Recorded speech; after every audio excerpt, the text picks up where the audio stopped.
Bab 460. Kamu belum mati. Vivi Han, yang berada di samping, sudah ketakutan sampai warna di wajahnya menghilang.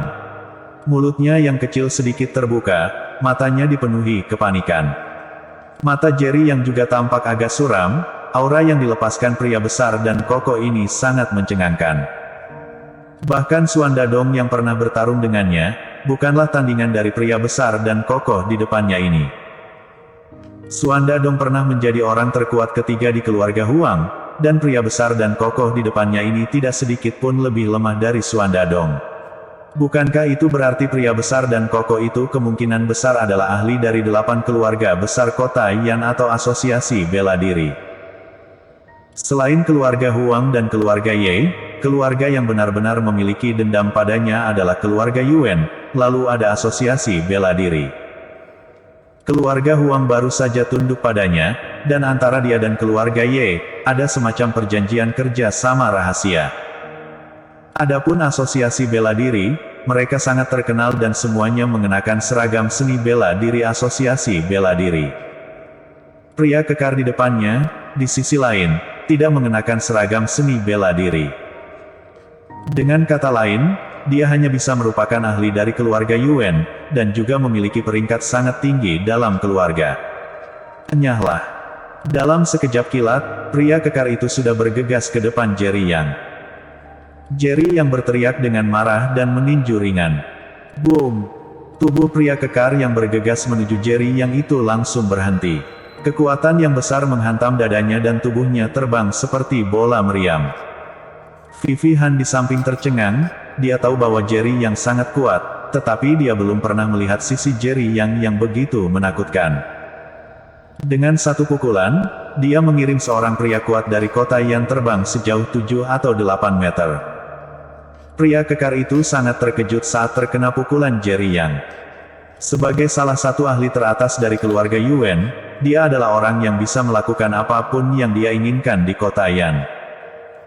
Sekarang, dia telah dikirim terbang sejauh 7 atau 8 meter dengan satu pukulan oleh seorang pemuda berusia 20-an.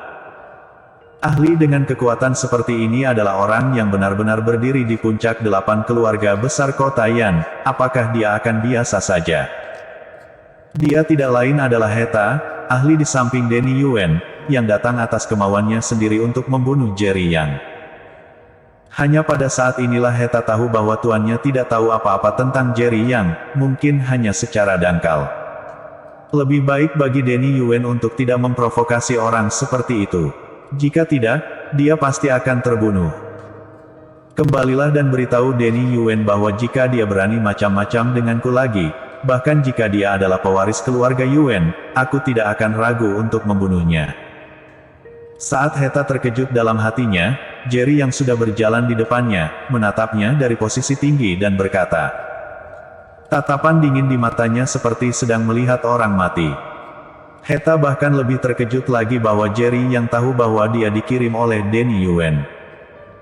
Hanya untuk sesaat, kemudian dia menahan ekspresinya, tapi Jerry yang sudah menangkapnya.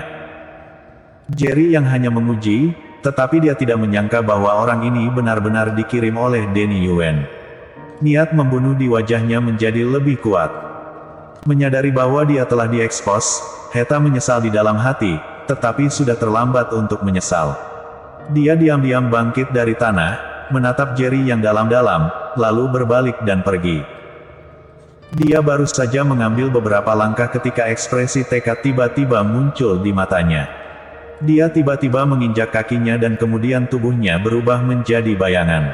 Dia bergegas menuju Vivi Han di samping. Semua ini terjadi begitu tiba-tiba sehingga Jerry yang tidak menyangka bahwa orang ini akan berani menyentuh Vivi Han meskipun dia sudah melepaskannya. Apa ini kalau bukan mencari kematian? Ah! Vivi Han menjerit, wajahnya dipenuhi ketakutan. Dia gemetar dan berkata, apa yang ingin kamu lakukan? Mundur. Heta tidak menanggapinya, tetapi berkata sambil menatap dingin ke arah Jerry Yang. Niat membunuh muncul di mata Jerry Yang. Dia menyipitkan matanya dan berkata, aku akan memberimu jalan keluar, apakah kamu akan menyerah? Diam. Heta berteriak dengan dingin, kamu harus tahu bahwa jika aku menginginkan nyawa wanita ini, itu akan sangat mudah. Karena kamu tahu bahwa aku adalah orangnya Tuan Muda Denny, kamu harus tahu bahwa targetku hanyalah kamu. Sekarang, ikut denganku atau aku akan membunuh wanita ini. Mata Heta dipenuhi dengan tekad, dan tidak ada sedikit pun rasa takut di matanya. Jerry yang bisa merasakan bahwa jika dia tidak setuju, Heta akan benar-benar membunuh Vivi Han. Pria ini, sebelum dia menemukan dirinya, tidak pernah berniat untuk kembali hidup-hidup. Betapa baiknya Denny Yuen, memiliki orang di bawah tangannya yang rela mati untuknya. Kak Yang, jangan khawatirkan aku. Jika kamu pergi bersamanya, dia pasti tidak akan melepaskanmu. Saat itu, aku masih akan mati. Vivi Han tiba-tiba berkata dengan keras, menyuruh Jerry Yang untuk meninggalkannya sendirian meskipun tubuhnya gemetar ketakutan. Diam! Heta berteriak dengan marah, dan 5 jari tangan kanannya tiba-tiba mencengkeram leher Vivi Han.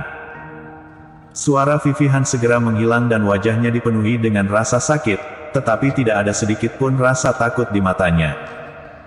Matanya terus menunjuk ke arah Jerry Yang, seolah-olah mengatakan, tinggalkan aku. Hawa dingin tiba-tiba menyebar ke seluruh tubuh Heta. Dia baru mengedipkan matanya dan Jerry yang baru saja berdiri lebih dari 10 meter darinya, tiba-tiba menghilang begitu saja. Aura kematian memenuhi seluruh tubuhnya. Bulu kuduk di sekujur tubuh Heta berdiri tegak saat ini, niat membunuh Jerry yang sepertinya ada di mana-mana. Tanpa ragu sedikit pun, dia menggenggam 5 jarinya di leher Vivi Han dan mengerahkan kekuatannya. Karena dia akan mati, dia harus membawa 1 orang lagi bersamanya. Saat dia mencengkeram, Vivi Han jelas merasa bahwa hidupnya akan segera berakhir.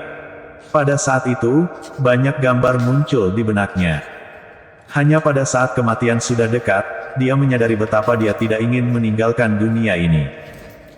Dia belum mengalami percintaan, belum menikah dan memiliki anak, dia belum mengalami semua hal yang ditawarkan kehidupan. Namun, semuanya sudah terlambat. Hanya saja, hatinya tiba-tiba terasa sangat sakit.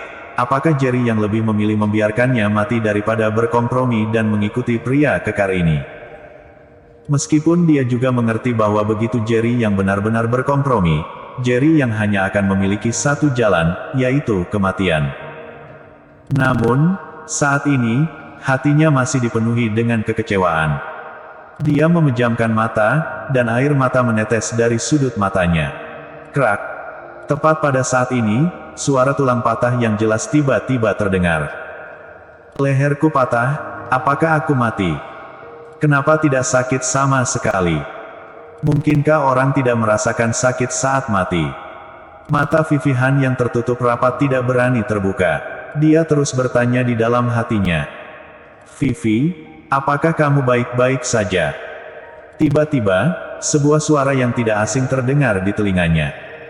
Vivi Han tiba-tiba membuka matanya dan melihat Jerry yang berdiri di depannya, matanya dipenuhi dengan kekhawatiran. Aku belum mati. Baru pada saat itulah Vivi Han menyadari bahwa dia tampaknya masih hidup, dan dia segera menangis dengan gembira, wajahnya penuh dengan air mata. Bersambung.